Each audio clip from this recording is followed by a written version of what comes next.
Well, that was said in 1895 in the present tense, and David's talking about his life. He's born in 47, and he arrived as an infant on the settlement, so it's an interesting scenario. He's not really, he is an ex-slave, but he never experienced that, and I was talking about on Tuesday that he's this and he's that. There's a lot of yin and yang and a lot of tension, which makes him a fascinating character, and a real individual, which is what you want in literature.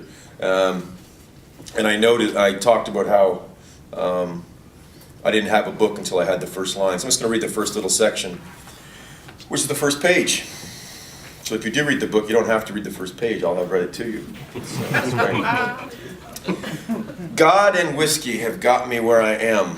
Too little of the one, too much of the other. Aristotle said that the virtuous man is a man of moderation, the kind of man who avoids excess and scarcity in both action and feeling. But then Aristotle wasn't born a slave, and Athens, Greece is a long, long way from Jackson, Louisiana.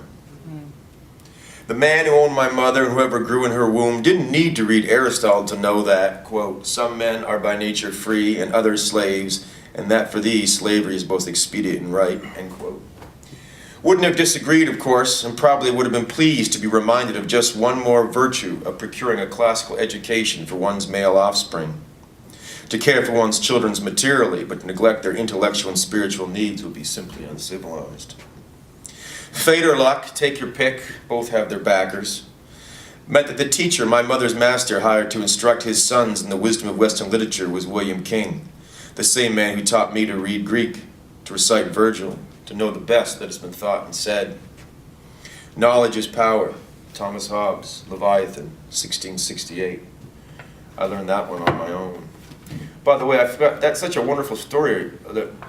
This is a little section when David's out walking with his dog in the woods. The woods make more sense after you've moved to the city. The annoying nothing of before miraculously transformed into the wonderful absence of after. Conversations you don't want to have with people you wish you didn't know rarely transpire while out walking with your dog in an early morning mist, with only the squirrels and the birds and the occasional brave or foolish hare, witnesses to a 48-year-old man surprising himself as much as his delighted barking dog by subtly running figure eights between and around a long row of just budding elms for no other reason than his body tells him to.